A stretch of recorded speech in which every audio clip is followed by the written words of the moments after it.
Jai Hind everyone. So today we are here to start the entire syllabus of FCAT.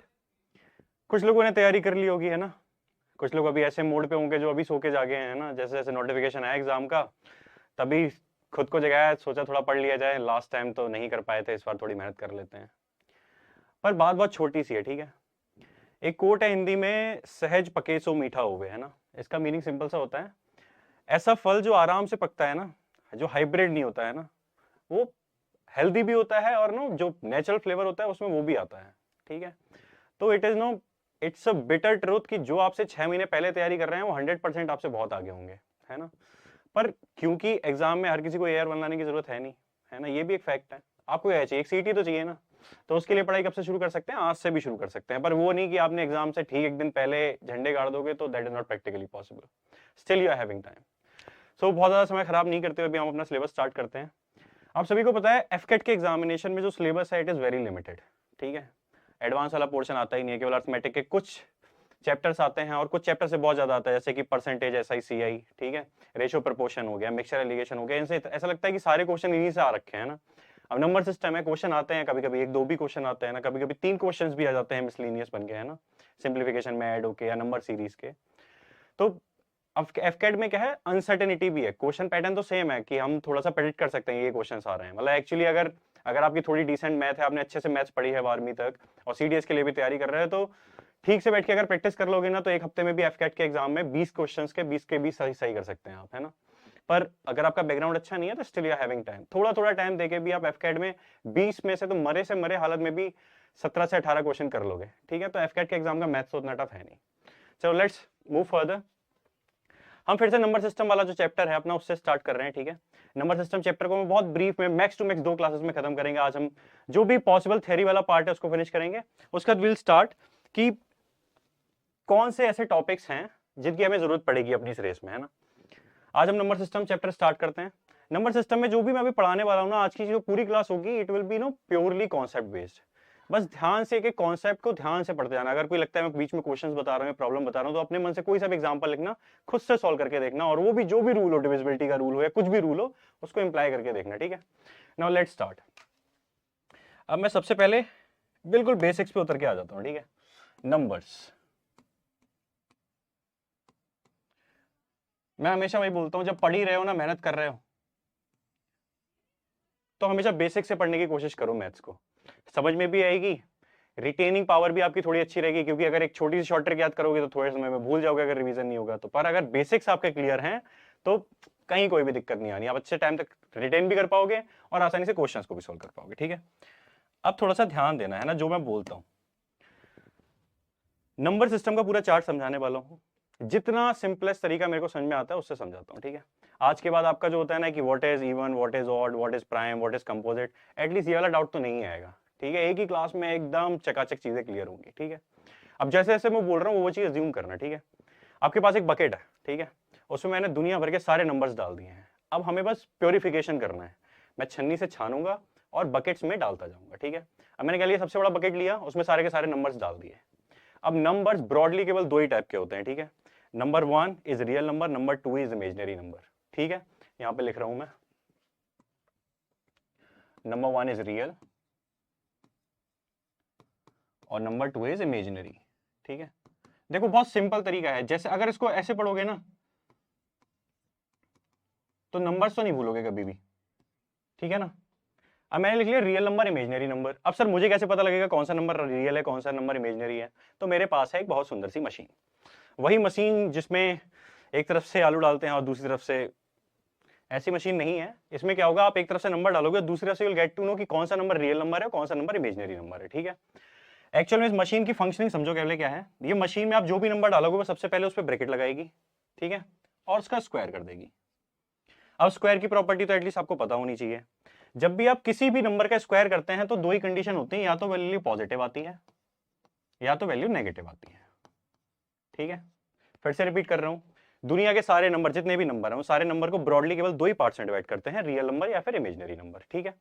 अब मैं कैसे पता लगाऊंगा कौन सा नंबर रियल है, कौन सा इमेजिनरी नंबर है? उसके लिए मैंने क्या किया, एक मशीन का इस्तेमाल किया, ठीक है। अब हम इंजीनियरिंग भी पढ़ रहे हैं। इस मशीन की फंक्शनिंग क्या है कि ये हम इस मशीन में जो भी नंबर डालेंगे, दिस इज द मशीन, ठीक है। इस मशीन में जो भी नंबर डालते हैं उस पर ब्रैकेट लगाती है, उसका स्क्वायर करती है। प्रॉपर्टी हमको पता है, अगर किसी भी नंबर का स्क्वायर करते हैं तो वैल्यू या तो पॉजिटिव आती है तो नेगेटिव आती है। ठीक है, अब मैं यहाँ पे कुछ एग्जांपल लिख ले रहा हूँ। ठीक है, -2, 2, √2, √-2। टेस्टिंग के लिए मैंने ये 4 वैल्यूज ले ली। ठीक है, अब मैं एक एक वैल्यू को इसमें डालूंगा, देखते हैं क्या आउटकम निकलता है। अब खुद ब खुद बताओ, -2 का अगर मैं ब्रैकेट लगा के स्क्वायर करूंगा तो क्या आएगा, +2 आएगा। ठीक है, सेम अगर 2 का स्क्वायर करूंगा तो मेरे पास वैल्यू क्या आएगी, सॉरी +4। 2 का स्क्वायर करूंगा तो क्या आएगा, +4 आएगा। सेम √2 का स्क्वायर करूंगा तब क्या आएगा, 2 आएगा प्लस का। अब थोड़ा ध्यान देना, जब मैं √-2 का स्क्वायर करूंगा तो मेरे पास कैसी वैल्यू आएगी, हम सभी को पता है जब भी किसी वैल्यू का रूट वाली वैल्यू का स्क्वायर करते हैं तो स्क्वायर से रूट कैंसिल आउट हो जाता है। ठीक है, क्या बचता है, अंदर वाली वैल्यू। पर क्या वैल्यू नेगेटिव आ रही है, देखो ध्यान दो, मैंने क्या बोला था, मुझे रियल या इमेजिनरी का पता लगाने के लिए क्या करना है, नंबर का ब्रैकेट लगा के स्क्वायर कर देना है। मेरे पास जो वैल्यूज थी टेस्टिंग के लिए, मैंने सबका ब्रैकेट लगा के स्क्वायर किया। इन 3 वैल्यूज का स्क्वायर करने पर मुझे पॉजिटिव वैल्यू मिली, पर एक वैल्यू ऐसी थी जिसका मैंने जब स्क्वायर किया तो कैसी वैल्यू मिली, नेगेटिव वैल्यू मिली। Hence all the values no जो पॉजिटिव आती हैं वो सारे होते हैं रियल नंबर्स। ठीक है, जिसकी वैल्यू पॉजिटिव, मतलब -2 is real number, 2 is real number, √2 is real number. ठीक है, पर ऐसा नंबर जिसकी वैल्यू कैसी आई थी, नेगेटिव आई थी, वो कौन से होते हैं, इमेजिनरी। मतलब इमेजिनरी इनमें से कौन सा हो गया, √-2। ठीक है, तो बस इतना से याद रखना। अब रियल इमेजिनरी तो एटलीस्ट आपको कभी नहीं भूलना है, जो भी नंबर मिले उसका स्क्वायर करके देखो, वैल्यू पॉजिटिव आती है तो रियल नंबर, नेगेटिव आती है तो इमेजिनरी नंबर। अब चलते हैं थोड़ा सा आगे, इसको बस समझते जाना है ना, कहीं ना कहीं तो ये जरूर काम करेगी क्वेश्चंस में।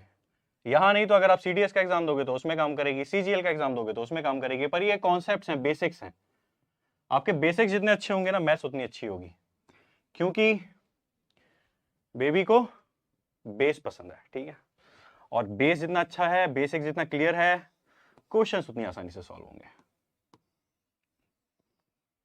Now let's move further. अब रियल और इमेजिनरी हमें अच्छे से समझ में आ गया। रियल नंबर में समझ में आया, अगर मैं किसी भी नंबर का स्क्वायर करता हूं, पॉजिटिव वैल्यू मिलती है तो रियल नंबर है, नेगेटिव मिलती है तो इमेजिनरी नंबर है। ठीक है, इसकी हमें पढ़ाई करनी है अब रियल नंबर की अच्छे से। इमेजिनरी नंबर अगर आप एनडी का एग्जाम देते हो ना तो एक कॉम्प्लेक्स नंबर चैप्टर होता है, इसमें आप बहुत अच्छे से पढ़ते हो। जैसे x+i की फॉर्म में लिखते हैं, आई यहाँ पे आयोटा होता है जिसकी वैल्यू अंडर रूट, जैसे i से रिप्रेजेंट करते हैं √-1 इसकी वैल्यू होती है। ठीक है, तो इसमें बस मैक्स टू मैक्स इस वैल्यू को याद कर लो। ये भी तुम्हारे एग्जाम में नहीं पूछी जाएगी क्योंकि कॉम्प्लेक्स नंबर सिलेबस में नहीं है। ठीक है, हमें केवल ये वाला पोर्शन पढ़ना है। ठीक है, रियल नंबर, सारा का सारा खेल हमारा इसी का, ये रियल नंबर का। ठीक है, अब थोड़ा सा और आगे बढ़ते हैं। और मुझे इतना तो पता लग गया कि नंबर्स को मैं 2 बड़े ब्रॉड कैटेगरी में डिवाइड करूंगा, रियल नंबर या तो इमेजिनरी नंबर, है ना। रियल नंबर को फर्दर 2 पार्ट्स में डिवाइड करते हैं। ठीक है, नंबर 1 इज रेशनल, पूरा चार्ट ऐसे ही बनाना। ठीक है, अपने अकॉर्डिंग, अपनी अंडरस्टैंडिंग के अकॉर्डिंग, रेशनल नंबर और इर्रेशनल नंबर। अब ये ना कभी कंफ्यूजन नहीं होगा, तुमसे कोई डायरेक्ट पूछता है रेशनल नंबर तो एकदम क्लियर कट, एकदम नो शीशे की तरह चमकते हुए आंसर करो। अब देना थोड़ा सा ध्यान, है ना, अब थोड़ी समझने वाली बात है। रियल नंबर फर्दर 2 पार्ट्स में डिवाइड किया, रेशनल और इरेशनल, है ना। अब रेशनल और इरेशनल को अच्छे से समझने के लिए हमें क्या करना पड़ेगा, 2 टर्म्स को समझना पड़ेगा। ठीक है, उन टर्म्स को समझो। सबसे पहली है टर्मिनेटिंग और second one is non terminating. कुछ लोगों को ये पता होगी, पता इसलिए होगी क्योंकि आपने पढ़ाई की है, अगर पढ़ाई नहीं की है तो ध्यान दीजिए। अब देखो टर्मिनेटिंग नाम से ही क्लियर है। अब मैं यहाँ पे 5 से 6 वैल्यूज लिख रहा हूं, मैंने लिखा 3.4, 3.47, 347, 3.4444 and so on, 3.43269 and so on। क्या आप आइडेंटिफाई कर सकते हो इनमें से कौन सी वैल्यू टर्मिनेटिंग है, कौन सी नॉन टर्मिनेटिंग है? बहुत इजी है, बच्चों वाला काम है। टर्मिनेटिंग का मतलब क्या है, एक फिक्स्ड वैल्यू आ गई मेरे पास, 3.4 एक फिक्स्ड वैल्यू है ना, 3.47 फिक्स्ड है ना, 347 टर्मिनेटिंग नंबर है ना, फिक्स्ड वैल्यू है ना। पर 3.444 कहां तक जा रही है, इनफाइनाइट तक, इज इट फिक्स्ड? नहीं, आप जिंदगी भर भी कैलकुलेशन करते रहोगे वो 4 तक चलती चली जाएगी। सेम ये 3.43269 again it is non terminating और नॉन फिक्स्ड, ठीक है। तो जो एक बार फाइनल वैल्यू आ गई, ठीक है, ये सारी वैल्यू कैसी होती है, टर्मिनेटिंग वैल्यूज होती हैं। और नॉन टर्मिनेटिंग वैल्यूज कैसी होती हैं, जो वैल्यू टर्मिनेट नहीं हुई, ठीक है, फिनिश नहीं हुई, वो आगे भी बढ़ती चली जाती है, ऐसी वैल्यूज को बोलते हैं नॉन टर्मिनेटिंग वैल्यूज। अब टर्मिनेटिंग की बात तो यहीं पे खत्म हो गई, ठीक है। मैं एक ही बार में लिख देता हूं, जितनी भी दुनिया में टर्मिनेटिंग वैल्यूज हैं वो सारी कैसी होती हैं, रेशनल,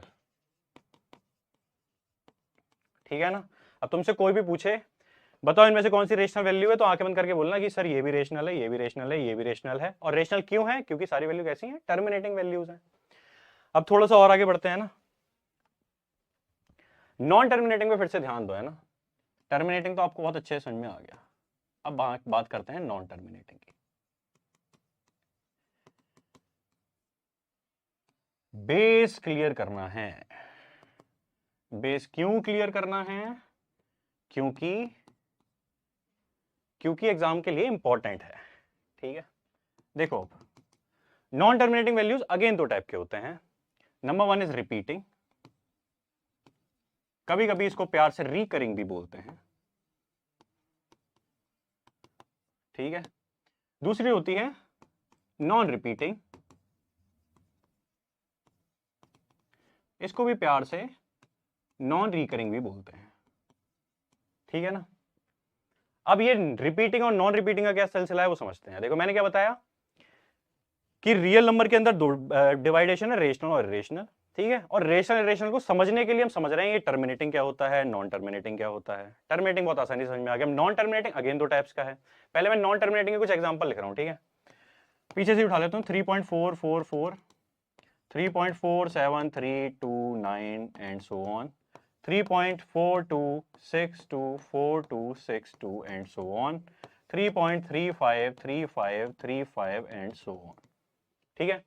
पहले तो पहला क्वेश्चन क्या पूछूंगा, ये सारी नॉन टर्मिनेटिंग है, सारी नॉन टर्मिनेटिंग है। पर अब मुझे इनमें से आइडेंटिफाई कौन सा करना है कि कौन सा रिपीटिंग है और कौन सा नॉन रिपीटिंग है।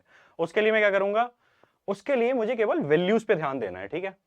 डेसिमल समझ सभी को समझ में आता है, इसको बोलते हैं डेसिमल, ठीक है, दशमलव। हमेशा दशमलव के ठीक बाद, डेसिमल के तुरंत बाद अगर आपकी वैल्यूज एक सेम साइकिल पर रिपीट हो रही हैं और लगातार रिपीट हो रही हैं तो वैसी वैल्यूज होती हैं रिपीटिंग वैल्यूज, ठीक है ना। देखो जैसे डेसिमल के तुरंत बाद क्या आ रहा है, 4 4, आगे भी क्या आता जाएगा 4, तो 3.44 is what, this is repeating value, ठीक है।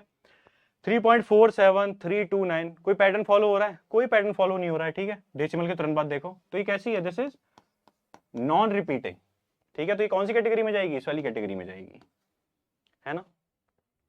3.4262 भले ही यहाँ पे देखो, पहले तुम क्या बोलोगे सर यहाँ पे 47329 था, पर वहां कोई पैटर्न थोड़ी था। यहाँ देखो एक पैटर्न फॉलो हो रहा है, 4262 देन 4262, क्या रिपीटेशन है, हाँ रिपीटेशन है। तो ये किस खाते में जाएगा, ये जाएगा रिपीटिंग के खाते में।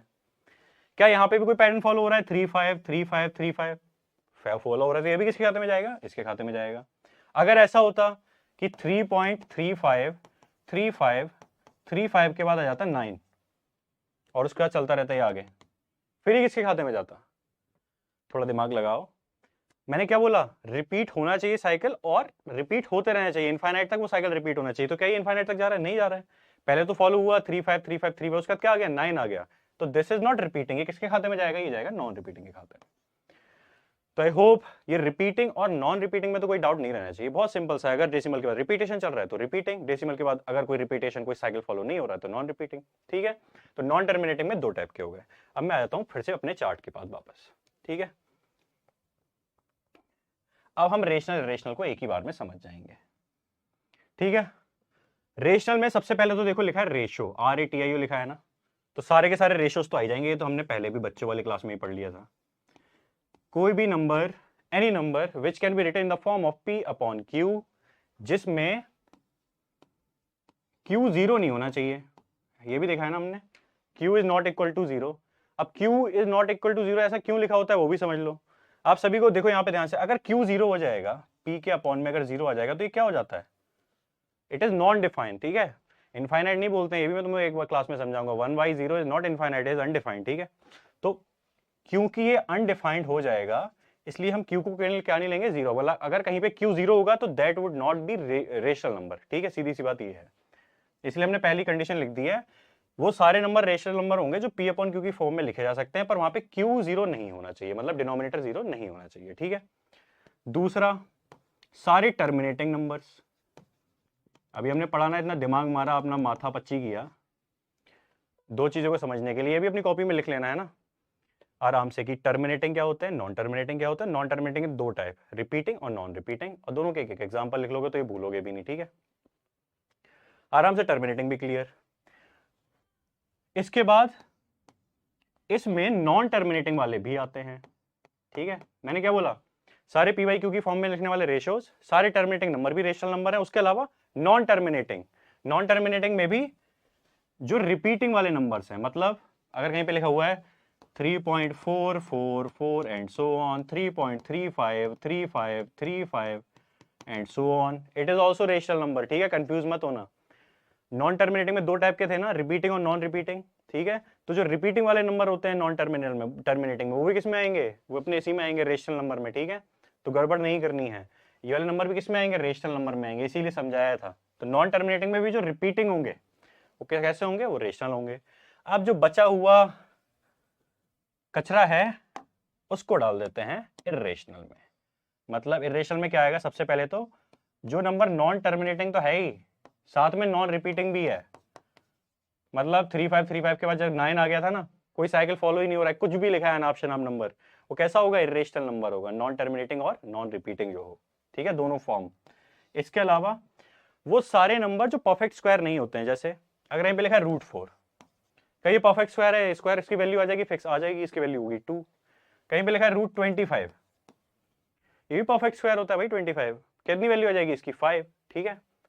पर अगर मैं कहूं √2, √3, ठीक है, √7, √13, ये सारी वैल्यूज कैसी होंगी, इर्रेशनल, क्योंकि जब आप इसको सॉल्व करोगे, इसकी वैल्यूज निकालोगे अंडर रूट की, तो डेसिमल के बाद सेम ऐसे ही नॉन टर्मिनेटिंग नॉन रिपीटिंग वाली वैल्यू बनती है ना। हम जो पढ़ लेते हैं 2.303 और कुछ ना कुछ फिक्स्ड वैल्यू 1.404 है ना, वो सारी क्या है, एस्टिमेटेड वैल्यू है, ठीक है। वो हमने एक ले लिया, जैसे हम पढ़ते थे ना, कौन सा था,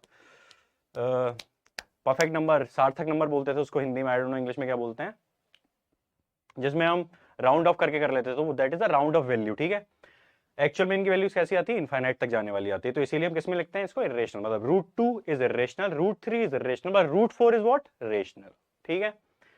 एक चीज में और आती है जहां पे हमें कंफ्यूजन भी होता है और कभी कभी क्वेश्चन भी पूछा, जैसे अब मैंने आपसे एक क्वेश्चन पूछा, आप मेरे को बताओ पाई 3.14 22/7 और पाई की जो ओरिजिनल वैल्यू होती है इट इज समवेयर अराउंड 3.147692, कुछ ऐसी होती है, I am not certain about it, but well, अब मैं आपसे पूछूं इसमें से कौन सी रेशनल वैल्यू कौन सी इर्रेशनल वैल्यू है, एक ही बार में एक ही क्वेश्चन से सारी चीजें क्लियर हो जाएंगी, ठीक है। सबसे पहले आप आंखें बंद करके बोल दोगे सर ये तो टर्मिनेटिंग है, तो ये इसमें चली जाएगी 3.14 इज रेशनल, तो ये तो हो गई रेशनल वैल्यू।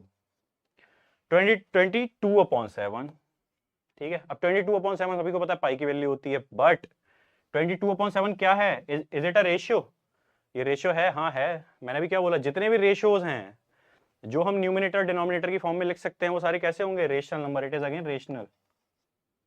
पर हमेशा याद रखना पाई इज इर्रेशनल, ठीक है। आपके एसएससी के एग्जाम में भी, एफकेट के एग्जाम में भी, दोनों में ही पूछा जा चुका है ये पहले क्वेश्चन, ठीक है। पाई इज रेशनल और इर्रेशनल, तो पाई इज इर्रेशनल याद रखना है ना।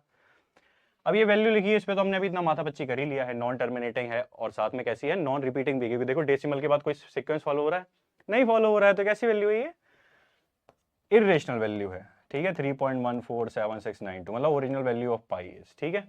अब देखो कहने को तो ये सारी पाई की वैल्यूज है, हम कहीं पे कहीं ना कहीं 3.14 भी लेते हैं पाई की वैल्यू, कहीं पे 22/7 भी लेते हैं पाई की वैल्यू, है ना, तो उससे फर्क नहीं पड़ता, ये सारी कैसी लेते हैं हम, एस्टिमेटेड वैल्यू लेते हैं, है ना। 22/7 is not the exact value of pi, is it clear. तो यहां तक हमने रेशनल और इरेशनल तो बहुत अच्छे से समझ लिया, अब जिंदगी में थोड़ा आगे बढ़ते हैं।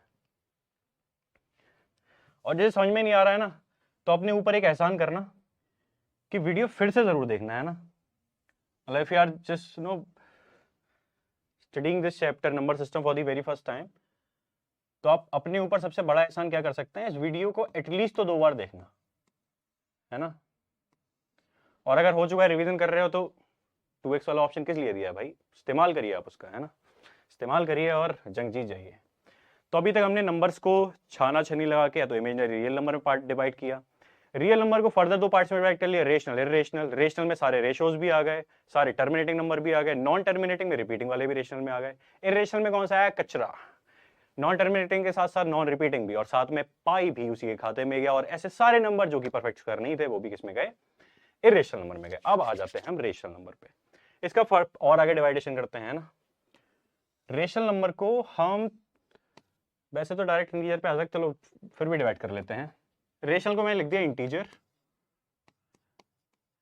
इंटीजर्स, और दूसरा फ्रैक्शन डेसिमल एक ही साथ रख देते हैं ना, फ्रैक्शनल ऑब्लिक डेसिमल। मतलब मैंने फ्रेश नंबर सारे एक साइड में निकाल लिए। रेशनल में देख तो वो हमारे पास अब सारे नंबर आ गए ना, 3 भी रेशनल होता है, 3.2 भी रेशनल होता है, 3/4 भी रेशनल होता है। अब मैं क्या कर रहा हूँ, एक छन्नी लगा दी मैं कहा जो एकदम परफेक्ट, एकदम स्मार्ट जेंटलमैन टाइप जो नंबर से मैंने सारे एक साइड में निकाल लिए, 3, 4, 5, 6 एक साइड में, 3.2, 3.3, 3/4 ये सारे एक साइड में, सारे के सारे नंबर मैंने एक साइड में कर दिए। अब इंटीजर्स है ना, ये अपने जीसी हैं, जेंटलमैन कैडेट है ना, एकदम रापचिक स्मार्ट लोग, ठीक है। अब ये इंटीजर्स फर्दर 3 पार्ट्स में डिवाइड होते हैं ना, ये तो आप सभी को पता है, negative integers, zero and positive integers, ठीक है। पॉजिटिव इंटीजर का मतलब यार ये तो बहुत सीधी सी बात है, 1, 2, 3 से लेकर प्लस इंफिनिटी तक सारे के सारे नंबर हैं पॉजिटिव इंटीजर्स। -1 से लेकर -2 और माइनस इंफिनिटी तक के सारे नंबर कैसे हैं, नेगेटिव इंटीजर हैं। जीरो तो अपना जीरो है ही, ठीक है। रेशनल के बाद ये दोनों चीजें क्लियर हो गई। फ्रैक्शनल में मैं एग्जांपल नहीं लिख रहा हूं, बोल दे रहा हूं, जितने यार फ्रैक्शन डेसिमल मतलब फ्रेश नंबर के बाद बीच में बचे हुए जितने भी नंबर हैं वो सारे फ्रैक्शन और डेसिमल में आ जाते हैं। अब थोड़ा ध्यान देना, अब हम आते हैं तुम्हारे जो छोटी छोटी चीजें थी जो तो आपको कभी कभी दिक्कत देती हैं उनके ऊपर। अब थोड़ा ध्यान से सुनो, है ना, सारे के सारे पॉजिटिव इंटीजर्स होते हैं नेचुरल नंबर, ठीक है। मतलब नेचुरल नंबर कहां से स्टार्ट हो रहे हैं, देखो पॉजिटिव इंटीजर कहां से स्टार्ट हो रहा है, 1 से, मतलब फर्स्ट नेचुरल नंबर इज 1, उसके बाद 2, उसके बाद 3, उसके बाद 4, उसके बाद 5, उसी की तरह प्लस इंफिनिटी तक के सारे नंबर किसमें आ जाएंगे, रेशनल नंबर में आ जाएंगे। वाह, चाहने वाले लोग बढ़ते जा रहे हैं, नो इशू। तो मैं फिर से एक बार रिपीट कर रहा हूं, सारे के सारे पॉजिटिव इंटीजर्स किसमें आएंगे, नेचुरल नंबर में, या फिर उल्टा बोल सकता हूं, सारे के सारे नेचुरल नंबर क्या होते हैं, पॉजिटिव इंटीजर्स होते हैं, ठीक है। और नेचुरल नंबर में सबसे महत्वपूर्ण चीज क्या है, सबसे इंपॉर्टेंट चीज क्या है कि वो 1 से स्टार्ट होते हैं। अगर मैं आपको बोलूं जीरो नेचुरल नंबर है या नहीं है, तो अगर आपने बोल दिया कि नेचुरल नंबर है तो मुबारक हो, आप गधे हैं, ठीक है। अब मैं क्या कर रहा हूं, अगर मैं इस नेचुरल नंबर वाली सीरीज में जीरो को भी ऐड कर लूं तब मुझे क्या मिलेगा, होल नंबर्स मिल जाएंगे, ठीक है। अब होल नंबर्स कहां से स्टार्ट होंगे, क्योंकि जीरो भी श्रेणी में शामिल हो चुका है तो ये 0 से स्टार्ट होंगे, कहां तक, प्लस इंफिनिटी तक के सारे नंबर, ठीक है। इतना क्लियर है। मैंने क्या किया, रेशनल नंबर के 2 पार्ट किए, इंटीजर और फ्रैक्शन, फ्रैक्शन मतलब फ्रैक्शंस एंड डेसिमल, इंटीजर मतलब जेंटलमैन कैडेट टाइप, लिख मत देना, ये केवल अपनी समझ के लिए था, ठीक है। तो जितने भी स्मार्ट नंबर फुल एकदम बढ़िया फ्रेश नंबर्स थे उनको मैंने लिखा इंटीजर्स। इंटीजर्स अगेन 3 पार्ट्स में मैंने डिवाइड की, नेगेटिव, जीरो और पॉजिटिव। सारे पॉजिटिव इंटीजर्स नेचुरल नंबर होते हैं, या सारे नेचुरल नंबर पॉजिटिव इंटीजर्स होते हैं। अगर नेचुरल नंबर में मैं जीरो को भी ऐड कर दूं तो वो क्या बन जाता है, होल नंबर्स बन जाते हैं। मतलब basically natural number starts from 1 and whole number starts from 0, ठीक है। यहां तक की कहानी क्लियर है। अब थोड़ा बस बढ़ते हैं जिंदगी में आगे। अब फाइनली मैं होल नंबर्स तक पहुंच चुका हूं, या ये भी कह सकता हूं कि जो नंबर्स में हमारा आज तक का कंफ्यूजन था वो दूर हो जाएगा, ठीक है। बस कुछ क्षणों की बात और है। नाउ अब होल नंबर को इसमें मैं 4-5 चीजें एक ही बार में पढ़ लूंगा। इवन से स्टार्ट कर लेते हैं। इवन क्या है, ऑड क्या है, प्राइम क्या है ना, कॉम्पोजिट क्या है वो भी बताऊंगा अभी। को प्राइम क्या होता है, ट्विन प्राइम क्या होता है ना, एकदम तैयार रही है ना। इवन नंबर, ऑड नंबर, ठीक है। सबसे इंपॉर्टेंट चीज, इवन नंबर कुछ लोग बोलते हैं 2 से शुरू होता है और 2 के सारे मल्टीपल्स जो होते हैं उन्हें इवन नंबर बोलते हैं। मतलब बेसिकली एनी नंबर, कोई सा भी एक नंबर लें और हम उसे 2 से डिवाइड करें, उसके बाद कुछ भी रिमाइंडर नहीं बचना चाहिए। तो आप इसमें से कोई सा भी नंबर लो, 2 का मल्टीपल, ठीक है, और उसे अगर आप 2 से डिवाइड करोगे और 0 रिमाइंडर बचा अगर, तो देखो 2 2 4, 2 3 6, 2 4 8, लगातार चलता रहेगा। रिमाइंडर हमेशा कितना बच रहा है? 0 बच रहा है। तो अगर रिमाइंडर 0 बच रहा है तो मुबारक हो, इवन नंबर आपको मिल चुका है। पर एक बात याद रखना, 0 is also a even number. कैसे? मैंने डेफिनेशन क्या बोली इवन नंबर की? इवन नंबर की डेफिनेशन ये नहीं होती है कि 2 के सारे मल्टीपल्स, ठीक है, उससे भी 0 आ जाएगा। 2 की मल्टीप्लाई 0 से करो तो 0 ही आएगा, है ना। मल्टीपल्स तो वो हो ही सकते हैं यार। मैं बोलूँ कि 7/4 2 का मल्टीपल हो सकता है, बिल्कुल हो सकता है। 2 × 7 14/4 लिख दिया मैंने, हो गया 2 का मल्टीपल, ठीक है। पर एकदम ऑथेंटिक, जिससे हमारा कहीं पे गड़बड़ ना हो, उसको मैं कैसे बोल सकता हूँ कि कोई सा भी नंबर लूँ, उसको 2 से डिवाइड करूँ और रिमाइंडर कितना बचना चाहिए? 0 बचना चाहिए। मतलब रिमाइंडर कुछ भी नहीं बचना चाहिए, तो नंबर वो कैसा है? इवन नंबर है, ठीक है। तो सेम 0, अगर 0 को आप 2 से डिवाइड करोगे तो रिमाइंडर कितना बचेगा? कुछ भी नहीं बचेगा, आंसर 0 ही आएगा, है ना। तो इसीलिए 0 भी इवन नंबर में आता है। ऑड नंबर की डेफिनेशन क्या है? ऑड नंबर की बहुत सिंपल सी डेफिनेशन है, होल नंबर पूरे के पूरे उठाओ, उसमें से सारे इवन नंबर उठाते जाओ, जो बच गया उसको भर के कटोरी में डाल दो, वो सारे के सारे हो गए ऑड नंबर। मतलब यहाँ क्या क्या बचा? 0 के बाद 1 बचा है तो लिख दिया 1, 3 बचा है, 5 बचा है, 7 बचा है, 9 बचा है, 11 बचा है, एंड सो ऑन। ये सारे नंबर कैसे हो गए? ऑड नंबर हो गए। अब प्राइम और कंपोजिट को एक ही बार में समझ सकते हैं, ठीक है। प्राइम नंबर की 2 शर्तें हैं, ठीक है। पहली शर्त, मिनिमम एंड मैक्सिमम 2 फैक्टर्स, ठीक है। मिनिमम और मैक्सिमम कितने फैक्टर्स होने चाहिए? 2 फैक्टर्स होने चाहिए। मैंने मिनिमम और मैक्सिमम दोनों लिखा है, क्यों लिखा है वो भी बताऊंगा अभी, है ना। प्राइम नंबर में सबसे पहले लेता हूं मैं 2, ठीक है। देखो अब 2 के कितने फैक्टर्स हैं? 2 का एक फैक्टर आएगा 1, दूसरा फैक्टर क्या आएगा? वो खुद 2। 3 भी ले सकते हैं, 3 का एक फैक्टर क्या आएगा? 1, दूसरा क्या आएगा? 3। 4 ले सकते हैं क्या? नहीं ले सकते हैं, क्योंकि 4 के कितने फैक्टर्स आ जाएंगे? देखो 1 तो है ही, 2 भी है और साथ में 4 भी है, ठीक है। तो कितने चले गए? मैंने क्या बोला था? मैक्सिमम कितने होने चाहिए? 2 ही फैक्टर होने चाहिए। यहाँ कितने हो गए? 3। तो 4 is not the prime number, ठीक है। 3 के बाद नेक्स्ट नंबर क्या आएगा? 5। 5 के बाद क्या आएगा? 7। 7 के बाद क्या आएगा? 9। नहीं आएगा। 9 क्यों नहीं आएगा? क्योंकि 9 के आगे कितने फैक्टर्स हो जाएंगे? 3। 9 का एक फैक्टर हो गया 1, दूसरा हो गया 3 और तीसरा क्या हो गया? 9। तो 9 के भी कितने फैक्टर हो गए? 3 फैक्टर हो गया। पर मुझे मैक्सिमम कितने फैक्टर चाहिए? 2 से ज्यादा फैक्टर्स नहीं चाहिए, ठीक है। तो इसलिए 9 नहीं आएगा, इसके बाद में 5 आएगा, 11 आएगा, 13 आएगा, 7 आएगा, ठीक है। ये सारे नंबर कैसे होते हैं? प्राइम नंबर होते हैं। अब करते हैं कॉम्पोजिट की बात। कॉम्पोजिट के लिए बस इतनी शर्त है कि मिनिमम 3 फैक्टर्स होने चाहिए, ठीक है। या ऐसे भी बोल सकता हूं, मोर देन 2 फैक्टर्स। कैसे ही बोल रहा हूं, मतलब मोर देन 2 फैक्टर्स का मतलब कितना हो गया? 3 होने चाहिए, और मिनिमम 3 होने ही चाहिए।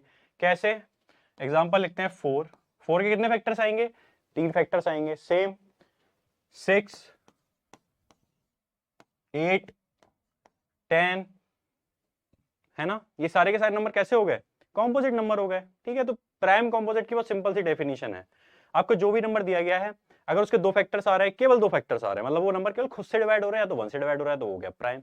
अगर उसके 2 से ज्यादा फैक्टर आ रहे हैं, ठीक है, 3 फैक्टर आ रहे हैं, तो वो कैसा नंबर हो गया? कंपोजिट नंबर हो गया। मैंने यहाँ पर एक चीज कम लिखी, आपको यहाँ पे कहीं भी 1 नहीं दिख रहा होगा, 1 ना प्राइम में आया ना कॉम्पोजिट में आया, तो भाई इसके ऊपर आपसे क्वेश्चन भी पूछते हैं, ठीक है। तो इसे नोट में लिख लेना, 1 is neither prime nor composite, ठीक है। यहां पर स्थिति जो 1 की है वो किसकी तरह है? वो धोबी के कुत्ते की तरह है, ना ये घर का है ना घाट का है, ठीक है। इसीलिए भी मैंने यहां पे क्या लिखा था? मिनिमम, ठीक है, मिनिमम 2 फैक्टर्स, ठीक है। वरना तो मैं 1 को भी लिख देता, लो 1 के कितने फैक्टर आएंगे? 1 का एक ही फैक्टर आएगा क्या? 1, ठीक है। तो क्या ये प्राइम में आ सकता है? नहीं आ सकता, क्योंकि प्राइम की डेफिनेशन क्या है? उसमें मिनिमम कितने फैक्टर होने चाहिए? मिनिमम 2 फैक्टर भी होने चाहिए। क्या इसके 2 फैक्टर हैं? नहीं है, तो ये प्राइम में भी नहीं है, ठीक है। और मैक्सिमम कितने होने चाहिए? 2, तो ये प्राइम की शर्त थी। कॉम्पोजिट की तो शर्त ही है 2 से आगे होनी चाहिए, उससे पहले तो बात ही नहीं होगी। इस बेचारे के पास तो एक ही है, तो ये गरीब भी है, ठीक है। इसीलिए गरीब नहीं बनना देगा, गरीब की कोई इज्जत नहीं, ना प्राइम में रख रहे हैं ना उसको कॉम्पोजिट में रख रहे हैं, ना नेदर प्राइम नॉर कॉम्पोजिट, ठीक है। दूसरी चीज अगर थोड़ा सा ऑब्जर्व करो, ठीक है, ये जो नोट लिखा रहा हूं ना, ये सब पे क्वेश्चन आ चुके हैं ऑलरेडी, है ना, these are the exceptions, exceptions नहीं सॉरी, इंपॉर्टेंट नोट्स, ठीक है। अगर ध्यान से देखो तो प्राइम में क्या आपको इवन नंबर दिख रहा है? यस 2। क्या 2 के अलावा कोई और इवन नंबर दिख रहा है प्राइम वाली सीरीज में? नहीं। तो 2 ही एक ऐसा अकेला इवन नंबर है जो प्राइम नंबर भी होता है, ठीक है। यहां पे लिख लेना ध्यान से, 2 is the only even prime number, ठीक है। पूरे संसार में केवल 2 ही ऐसा नंबर है जो इवन नंबर है और प्राइम नंबर है। उसके अलावा तो देखो 2 के बाद इवन में क्या आता है? 4 आता है। 4 के कितने फैक्टर हो गए? 3 फैक्टर हो गए, तो किसमें चला गया? कॉम्पोजिट में चला गया, ठीक है। तो प्राइम की नंबर की पूरी सीरीज में एक 2 ही इवन नंबर है, बाकी सारे ऑड नंबर है, ठीक है। प्राइम खत्म, कॉम्पोजिट खत्म, चलो बहुत बढ़िया बात है। ट्विन प्राइम भी समझ लो,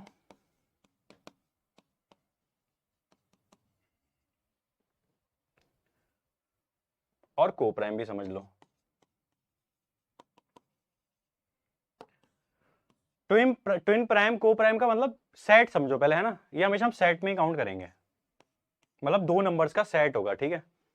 फॉर एग्जांपल मैंने लिखा 2 3, क्या लिख सकता हूं नेक्स्ट? 5 7, और लिख लेते हैं 9 11, ठीक है। यहां पे भी 3 ऑब्जर्वेशंस वाली चीज है। पहला, ट्विन प्राइम का मतलब बेसिक सा इतना है, पहले तो प्राइम नंबर की कंडीशन समझ लो। प्राइम नंबर के लिए मैंने क्या बोला? मिनिमम या मैक्सिमम 2 फैक्टर्स होने चाहिए, मतलब सीधी सी बात है, ऐसा नंबर जो केवल खुद से डिवाइड हो या तो 1 से डिवाइड हो। को प्राइम ट्विन प्राइम में भी कुछ ऐसा ही है, ठीक है। आपके पास 2 नंबर का एक सेट होगा, जैसे यहाँ पे है 2, 3, 5, 7, 9, 11। पहली शर्त यह है कि इनमें एक भी चीज कॉमन नहीं आनी चाहिए अपार्ट फ्रॉम 1, मतलब एक के अलावा और भी कोई फैक्टर कॉमन होना ही नहीं चाहिए। देखो 2 और 3 में कुछ भी कॉमन आ रहा है 1 के अलावा? नहीं। 5 और 7 के में कुछ भी कॉमन आ रहा है? नहीं आ रहा है, एक ही 1 ही फैक्टर है केवल। 9 11 में कुछ भी कॉमन आ रहा है? नहीं आ रहा है, 1 फैक्टर है। पर अगर लिखा होता 7, 14, तो फिर यहाँ पे बात ही नहीं करते हम को प्राइम या ट्विन प्राइम की, ठीक है। तो फिर ये कहीं का नहीं है, फिर से अगेन दिस इज धोबी का कुत्ता, ना घर का ना घाट का, ठीक है। तो हमें ऐसे पेयर की बात करनी है जिसमें जिनका केवल एक ही फैक्टर हो, वो 1 हो, ठीक है, मतलब उनमें कोई भी चीज कॉमन ना है। अब ट्विन प्राइम को प्राइम कैसे पता लगाएंगे? सीधी सी बात है, अगर ऐसे नंबर लिखे हैं दोनों के बीच का डिफरेंस 2 है, 5 और 7 के बीच का डिफरेंस कितना है? 2। 9 और 11 के बीच का डिफरेंस कितना है? 2। These are the twin prime. Coprime का मतलब क्या है? को प्राइम का सिंपल सा मतलब है उन दोनों में से कुछ भी कॉमन नहीं आना चाहिए। को प्राइम की एक और इंपॉर्टेंट प्रॉपर्टी है, उसको लिख लेना है ना, pair of any two consecutive number, ये समझने से ज्यादा इंपॉर्टेंट ये वाली लाइन है, ठीक है। Pair of any two consecutive number will always be को प्राइम। मैंने क्या बोला? कोई भी 2 कंसेक्यूटिव नंबर्स का पेयर हमेशा क्या होता है? को प्राइम होता है। अब तुम कोई सा भी नंबर लो दुनिया का कंसेक्यूटिव, मैंने लिख लिया 67 68 या 24 25 या 33 34, कोई सा भी नंबर लो, बस कंसेक्यूटिव होना चाहिए एक के बाद एक। तुम चाहे 1001 1002 लो तब भी, ठीक है, 1 करोड़ 1 करोड़ 2 लो तब भी, ठीक है। तो जब भी आप कभी कंसेक्यूटिव नंबर लोगे ना, उनमें कभी भी वो हमेशा कैसे होंगे? को प्राइम पेयर ही होंगे वो, उनमें कभी कोई चीज कॉमन नहीं आएगी। देख लो 67 68 में कुछ भी कॉमन आ रहा है? नहीं आ रहा है। 24 25 में कुछ भी कॉमन आ रहा है? नहीं आ रहा है। 33 34 में कुछ भी कॉमन आ रहा है? नहीं आ रहा है, ठीक है। तो इसलिए मैंने ये लाइन लिखी थी, कोई से भी 2 कंसेक्यूटिव नंबर्स का पेयर कभी भी, आप कभी भी देख लो, हमेशा कैसा होगा? वो को प्राइम पेयर होगा, ठीक है। तो ये चीज ध्यान रखनी है। मैं थोड़ा सा समराइज कर रहा हूं, ठीक है। उसके बाद व्हाट वी विल डू, हम डिविजिबिलिटी रूल को समझेंगे, ठीक है। नाउ अब थोड़ा सा समरी के रूप में थोड़ा सा ध्यान से समझना, ठीक है। मैंने सबसे पहले आपको बताया नंबर्स, सारे नंबर्स को हम 2 पार्ट्स में डिवाइड कर सकते हैं, ठीक है। कैसे डिवाइड करेंगे उसके लिए मैंने आपको एक मशीन दी थी, जिसमें एक तरफ से आप नंबर डालेंगे, दूसरी तरफ से आपको पता लगेगा कि वो रियल है इमेजनरी है। तो नंबर सबसे पहले किसमें डिवाइड हुए थे? चार्ट की वजह से समझ लेते हैं और अच्छे समझ में आएगा। रियल और इमेजनरी 2 पार्ट्स में डिवाइड किए थे हमने, है ना। रियल इमेजनरी का पता लग गया, पॉजिटिव है तो रियल, नेगेटिव आई वैल्यू तो इमेजनरी। अब रियल और इमेजनरी को, सॉरी, रियल नंबर को मैंने फर्दर 2 पार्ट्स में डिवाइड किया, कौन कौन सा? रेशनल और इरेशनल, ठीक है। रेशनल में मैंने क्या बताया? 3 मापदंड है उसके, अगर वो रेशियो है तब भी वो रेशनल होगा, अगर वो टर्मिनेटिंग नंबर है तब भी वो रेशनल नंबर होगा, और अगर वो नॉन टर्मिनेटिंग में रिपीटिंग वाला है तब भी वो कैसा होगा? रेशनल होगा। और बचा हुआ जो खिचड़ी बची, कूड़ा बचा, वो क्या आ गया? इरेशनल में। नॉन टर्मिनेटिंग के साथ साथ जो नॉन रिपीटिंग भी है, दर्दनाक है, बेकार नंबर है, वो इरेशनल है। उसके साथ में ऐसे स्क्वायर जो परफेक्ट स्क्वायर नहीं होते हैं, ठीक है, ऐसे रूट से परफेक्ट स्क्वायर नहीं होते हैं, वो भी इरेशनल में आएंगे। Apart from this pi is also irrational, pi की original value is also irrational. उसका फिर मैंने क्या किया, इस रेशनल नंबर को फर्दर डिवाइड कर दिया था, है ना। रेशनल नंबर को तो फर्दर डिवाइड किया था तो क्या क्या आया था हमारे पास, इंटीजर और फ्रैक्शन। मैंने क्या किया, फिर से वही अपने जेंटलमैन कैडेट्स को साथ में एक साइड में निकाल दिया, चमकते हुए सितारों को, और थोड़ा जो कॉन्फ्रेंस आउट और स्क्रीन आउट थे उन बद्दों को भी साइड में कर दिया। इन लोगों को थोड़ी और मेहनत करनी है, ठीक है। इंटीजर्स को मैंने अगेन 3 पार्ट्स में डिवाइड किया, नेगेटिव, जीरो और पॉजिटिव। फिर उसके बाद मैंने बताया जितने पॉजिटिव नंबर्स होते हैं जो कि 1 से स्टार्ट होंगे, पॉजिटिव इंटीजर्स नंबर, वो सारे नेचुरल नंबर होते हैं। मतलब इस कहानी से ये शिक्षा मिलती है कि नेचुरल नंबर 1 से स्टार्ट होते हैं और इनफाइनाइट तक जाते हैं। अगर वही नेचुरल नंबर में मैं जीरो को भी ऐड कर दूं तो वो होल नंबर बन जाते हैं। Hence whole number starts from zero. अब फिर मैंने होल नंबर में से सारी कहानी निकाल ली। सबसे पहले बताया इवन, ऐसा कोई भी नंबर जो हम 2 से डिवाइड करें और रिमाइंडर 0 आए तो इवन, बचे हुए सारी खिचड़ी ऑड। प्राइम में क्या होना चाहिए, मिनिमम और मैक्सिमम 2 फैक्टर्स होने चाहिए, ठीक है, कंफ्यूज मत होना, मिनिमम भी 2 फैक्टर चाहिए वरना तो फिर 1 भी प्राइम में आ जाएगा, ठीक है। तो मिनिमम या मैक्सिमम 2 फैक्टर होने चाहिए तो वो प्राइम है। कॉम्पोजिट के लिए क्या होना चाहिए, मोर देन 2 हो या 3 हो, मिनिमम मिनिमम 3 हो, कैसे भी बोल लो उसको, मतलब बेसिकली 2 से ज्यादा ही होने चाहिए हमेशा, ठीक है, तो वो कॉम्पोजिट में आ जाएगा। को प्राइम ट्विन प्राइम का मतलब क्या था, पहली बात तो एक ऐसा पेयर लेना है जिसमें कुछ भी कॉमन ना आता हो, ठीक है। अगर 2 का डिफरेंस है तो ट्विन प्राइम में रख दो। अगर कुछ भी कॉमन नहीं आ रहा है, ठीक है, कंसेक्यूटिव नंबर्स हैं तो वो को प्राइम में आ जाएंगे, ठीक है। तो यहां पर हमारी नंबर सीरीज की कहानी समाप्त होती है। नेक्स्ट लेक्चर में व्हाट आई ट्राई कि डिविजिबिलिटी रूल और यूनिट डिजिट वगैरह जो भी थोड़े से कॉन्सेप्ट और बच्चे उनको फिनिश करें, उसके बाद कुछ क्वेश्चंस और हमारा नंबर सिस्टम फिनिश। अब मेरी तरफ से, मैं अपनी तरफ से आपको बहुत अच्छे से समझा दूंगा, नंबर सिस्टम से जो थोड़े बहुत क्वेश्चंस आते हैं या जो अच्छे लेवल के क्वेश्चंस आ सकते हैं उनको सॉल्व करा दूंगा। लास्ट में हमारे पास लाइव सेशंस भी हैं, ठीक है, उसमें हम बहुत अच्छे से प्रैक्टिस भी करेंगे। पर ठीक है ना, what one thing which I want from you, उसको बहुत ध्यान से नोट कर लो। सबसे पहली चीज, जो लेक्चर जिस दिन आपको मिल रहा है उस दिन खत्म करना है, ये मैं हमेशा बताता हूं अपने बच्चों को, ठीक है। मतलब जिस दिन जितना मिल रहा है उसको खा के खत्म करो उसी दिन, ठीक है। ढेर लगाओगे तो खाना खराब भी होता है और आपसे एक बार में 10 दिन का खाना खाया भी नहीं जाएगा, ठीक है, एज सिंपल एज दैट। दूसरी चीज, एग्जाम आपका है, यूनिफॉर्म आपको पहननी है तो मेहनत कोई और नहीं करने वाला, ठीक है ना। रिमाइंडर अपने आपको दिया करो, you are not kid any more. AFCAT की तैयारी कर रहे हैं तो कम से कम आप 22 साल की उम्र से तो ऊपर हैं, और भी मान लो तो आप पहली बार दे रहे हो तो 20 साल की उम्र से फिर भी ऊपर हो, तो you are a mature man और लेडी, ठीक है। तो प्लीज बी रिस्पॉन्सिबल, ठीक है। मजाक मस्ती अपनी जगह है, मैं आपसे ज्यादा मजाक मस्ती करता हूँ, ठीक है, पर पढ़ाई के टाइम पे नहीं करता हूँ, ठीक है। पढ़ाई के टाइम पे विच इज माई रिस्पॉन्सिबिलिटी, मुझे कुछ चाहिए, मेरे को वर्दी चाहिए, मेरे को कुछ करना है तो आई विल डू, ठीक है ना, एज सिंपल एज दैट। तो बी सीरियस, अपनी जिम्मेदारी, अपने काम खुद ब खुद देखो यार, सीधी सी बात है ना। अगर मेरे को देना है ना एक्सक्यूज तो मैं हर चीज में दे सकता हूँ कि मेरा आज पढ़ाई में मन नहीं है, लेक्चर में मजा नहीं आ रहा है, लेक्चर में कम पढ़ाया सर ने, सर की मुझसे अच्छी नहीं लग रही थी आज, बोर्ड पे क्लियर नहीं दिख रहा था, सर ने इरेशनल की स्पेलिंग गलत लिख दी, या सर ने ये को प्राइम ऐसा नहीं होता है, क्रिटिसिज्म करना स्टार्ट कर दिया, तो यार ठीक है ना, मैं यहाँ पे खड़े होकर पढ़ा रहा हूँ तो आई एम हैविंग समथिंग, ठीक है, मेरे को कुछ ना कुछ तो आता है, that is why I am here, number 1। Number 2, AFCAT की जो मैथमेटिक्स आती है यार उसके हिसाब से मैं थोड़ा ज्यादा ही पढ़ा दूंगा आपको, ठीक है। ये आपकी सीडीएस तक की मैथ्स कवर कर देगी ये वाले कॉन्सेप्ट्स तो, ठीक है ना। तो कम तो कुछ भी नहीं है, ज्यादा ही हो सकता है, ठीक है। तीसरी चीज, आप वही नजर से अगर कोशिश करो ना कि सर ने 45 मिनट की वीडियो में 30 सेकंड में कुछ गलत बोल दिया था और बचे हुए 44 मिनट और 25 सेकंड में जो अच्छा पढ़ाया था उस पर फोकस कर लो, या तो, है ना, that's you know it's all about choice. या तो आप फोकस करो कि कहाँ पे 10 सेकंड की गलती हो गई थी, या आप किस चीज पे फोकस कर सकते हो जो बचे हुए टाइम में अच्छा पढ़ाया था, ठीक है ना। इट्स ऑल अबाउट चॉइस, वो आपका नजरिया और आपका नो जिस माहौल में आप पढ़े पले बड़े हो ना वो शो करता है, that's all up to you. चौथी चीज, आज ही से एक प्रॉपर टाइम टेबल सेट कर लो। मैं ये नहीं बोल रहा आप मैथ्स के लिए 10 घंटे, तो हो सकता है आपकी मैथ्स बहुत अच्छी हो, ठीक है, तो आप कोशिश क्या करो, आप इंग्लिश और जीएस वाले पोर्शन पे फोकस करो। मतलब basically I am not talking about any time table, because आपको अपनी स्ट्रेंथ और वीकनेस को आप बहुत अच्छे से जानते हैं, ठीक है। तो अपने अकॉर्डिंग अपना एनालिसिस करके, स्वेट एनालिसिस करके ना खुद से एक टाइम टेबल सेट करो, और प्लीज कसम खा लो विद्या पे हाथ रख के ना, किसी की कसम खा के कि उस टाइम टेबल को फॉलो करना है। और टाइम टेबल रोबोट जैसा तो बनाना मत, है ना, कि 3 से 4 उठूंगा, 4 से 5 वहां जाऊंगा, 5 से 6 जिम, 6 से 7 ये, 7 से 8 ये, 9 से 10 के बीच में सांस लूंगा, उसके बाद सांस लेना बंद कर दूंगा, ठीक है। तो थोड़ा फ्लेक्सिबल टाइम टेबल बनाना जिसमें आपका खाना, सोना, खेलना, बाहर जाना भी इंक्लूडेड हो, ठीक है ना। अपने आप को भी टाइम देना है, पर ये भी नहीं है कि 3 घंटे की मूवी आप डेली देख रहे हो 45 दिन तक। बीच में कुछ यूट्यूब से करंट अफेयर्स पढ़ लो, ठीक है ना। एफ कैट के जो आपका एग्जाम क्लियर हो जाएगा उसके बाद आपको एसएसबी भी तो देना है ना, पर प्लीज मेक अ शेड्यूल, ठीक है। जब तक शेड्यूल बना के ठीक से पढ़ाई नहीं होगी ना, होने वाला कुछ नहीं है, ठीक है। जादू केवल जादू ही होता है ना। यू वांट दैट वर्दी इन रियलिटी ना, तो फिर आपको मेहनत भी रियलिटी में करनी होगी, है ना। Well, start working for yourself. See you in the next class. Thank you so much. जय हिंद।